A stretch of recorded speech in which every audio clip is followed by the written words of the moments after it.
नमस्कार दोस्तों, हूँ छूं आपनो मित्र राजेश वडवडिया અને સ્વાગત છે આજના એક નવા વિડીયોમાં। મિત્રો, આ વિડીયોનો અર્થ, મહત્વ અને મર્મને સમજવા માટે આપ વિડીયોના અંત સુધી જોડાઈ રહેશો, જેથી વિડીયોનો સંદેશ અમે આપના સુધી પહોંચાડી શકીએ। તો આવો જઈએ સરસ મજાનો આપણા જે જીવસૃષ્ટિના પ્રાણીઓ છે એ શાકાહારી છે કે માંસાહારી છે એમને બાહ્ય રીતે કેવી રીતે ઓળખાય એવો જ્ઞાનનો આ એક વિડીયો। એકવાર એક વિચારશીલ શિક્ષકે તેના 10મા ધોરણના વિદ્યાર્થીઓને પૂછ્યું કે તમે લોકો ક્યાં જઈ રહ્યા છો, અને જો તમે કોઈ જીવજંતુ, સાપ, ગરોળી, ગાય, ભેંસ અથવા અન્ય કોઈ વિચિત્ર પ્રાણી જુઓ છો તો જે તમારા જીવનમાં પહેલી વાર ક્યારેય જોયું નથી, તો પ્રશ્ન એ છે કે તમે તેમને કેવી રીતે ઓળખશો? શું તે પ્રાણીઓ ઈંડા મૂકે છે કે બાળકો? તેની ઓળખ શું છે એ જણાવો। મોટાભાગના બાળકો મૌન રહ્યા, જ્યારે કેટલાક બાળકો અંદર બડબડાટ કરવા જઈ રહ્યા હતા। 1 કે 2 મિનિટ પછી ત્યારે એક વિચારશીલ શિક્ષકે પોતે જ કહ્યું કે ખૂબ સરળ છે, ખૂબ જ સમજવું સરળ છે।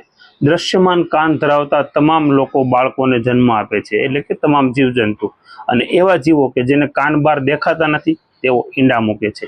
પછી બીજો પ્રશ્ન પૂછો, મને કહો, જો કોઈ પ્રાણી તમારી સામે અચાનક દેખાય તો તમે કેવી રીતે ઓળખશો કે શાકાહારી છે કે માંસાહારી? કારણ કે તમે તેને પહેલા ક્યારેય ખોરાક ખાતા જોયા નથી।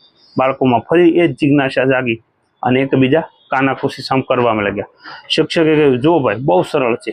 જે જીવોની આંખો બાહ્ય સરળ ગોળ હોય છે તે બધા જ માંસાહારી છે, એટલે કે એમની જે બાહ્ય રચના છે એ ગોળ હોય છે, એ માંસાહારી છે। ઉદાહરણ તરીકે કૂતરો, બિલાડી, બાજ, પક્ષી, સિંહ, વરુ, ગરુડ અથવા તમારી આસપાસના અન્ય કોઈ પણ પ્રાણીઓ કે જેની આંખો ગોળ હોય તે માંસાહારી હોવું જોઈએ। તેવી જ રીતે જેમની આંખોની બાહ્ય રચના લંબાયેલી છે, એટલે કે લંબગોળ જેવી છે, એ તમામ જીવો શાકાહારી છે। જેમ કે હરણ, ગાય, હાથી, બળદ, ભેંસ, બકરી વગેરે તેની આંખો છે એ આકારમાં વિસ્તૃત હોય છે।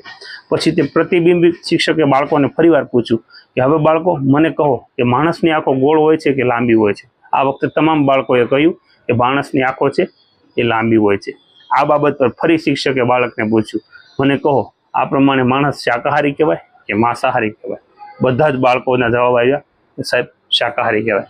પછી શિક્ષકે પૂછ્યું કે આ બાળકોને કહો તો પછી મનુષ્યમાં ઘણા લોકો છે એ શાકાહારી ખોરાક કેમ ખાય છે? તો આ વખતે બાળકોએ ખૂબ જ ગંભીર જવાબ આપ્યો, અને જવાબ હતો કે અજ્ઞાનતા કે મૂર્ખતાને કારણે। પછી તે વિચારશીલ શિક્ષકે બાળકોને બીજી એક વાત કહી કે તીક્ષ્ણ નખ ધરાવતા તમામ જીવો માંસાહારી છે। જેમ કે સિંહ, બિલાડી, કૂતરો, બાજ, ગીધ અથવા તો તીક્ષ્ણ નખ જેમના પણ હોય એ તમામ પ્રાણી છે એ। અને પહોળા અને સપાટ નખ ધરાવતા તમામ જીવો છે એ શાકાહારી છે। જેમ કે માણસ, ગાય, ઘોડો, ગધેડો, બળદ, હાથી, ઊંટ, હરણ, બકરી વગેરે તમામ। આ પ્રમાણે હવે તમે મને કહો કે માણસના નખ તીક્ષ્ણ હોય છે કે પહોળા સપાટ હોય છે? બધા બાળકોએ કહ્યું કે સાહેબ, એમ તો પહોળા અને સપાટ હોય છે।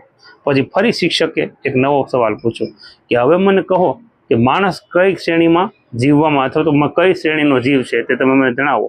બધા બાળકોએ એક સાથે કહ્યું કે શાકાહારી। પછી શિક્ષકો બાળકોને ત્રીજી વાત કહી કે પરસેવો પાડતા તમામ જીવો અથવા તો પ્રાણીઓ છે એ શાકાહારી હોય છે।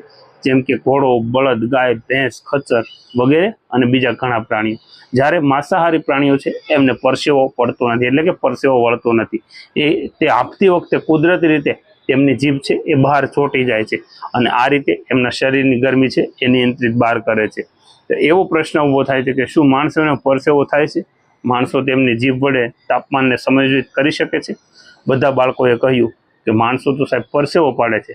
શિક્ષકે કહ્યું, ઠીક છે, મને કહો આ કારણે માણસ કેવો જીવ સાબિત થાય છે? બધા બાળકોએ એક સાથે કહ્યું શાકાહારી। તમામ લોકો, ખાસ કરીને જેઓ અહિંસા, સનાતન ધર્મ, સંસ્કૃતિ અને પરંપરાઓમાં વિશ્વાસ રાખે છે, તેઓ બાળકો નૈતિક બુદ્ધિ જ્ઞાન આપવા અથવા તો તેમને શીખવવા માટે વાતચીતની આ શૈલી વિકસાવી શકે છે। તેઓ આમાંથી જે કંઈ પણ સમજે છે અને શીખે છે તે તેમને જીવનભર ઉપયોગી બને છે। યાદ રાખજો, ભણતી વખતે તમને કંટાળો નહીં આવે। જ્યારે બાળકો મોટા થાય અને ત્યારે એ પણ જણાવો કે શાકાહારી મનુષ્યો માહિતીના અભાવે કેવી રીતે માંસાહારી ખોરાકનો ઉપયોગ કરે છે, અને કહે છે કે જ્યારે ખોરાક ઉગાડવામાં આવતો ન હતો ત્યારે માણસ માંસાહારી ખોરાક લેતો હતો, જે તદ્દન ખોટું છે। ત્યારે મનુષ્યો કંદમૂળ અને ફળો અને જીવાત પર હતા, જે યોગ્ય છે અને એની રચના છે અને જે પ્રકૃતિ સાથે મેળ ખાય છે એ પ્રમાણે જ હોય છે। મિત્રો, આ વિડીયોમાં આપણે એ સમજીએ કે કેવા કેવા પ્રકારના જીવ સૃષ્ટિ છે એને બાહ્ય રીતે આપણે ઓળખી શકીએ, જે શાકાહારી છે અને માંસાહારી છે। એ પ્રમાણનો વિડીયો છે। આપને આ માહિતી કેવી લાગી એ અમને કોમેન્ટ કરીને ચોક્કસથી જણાવશો। Thank you. જય હિન્દ, જય ભારત, જય જય ગરવી ગુજરાત।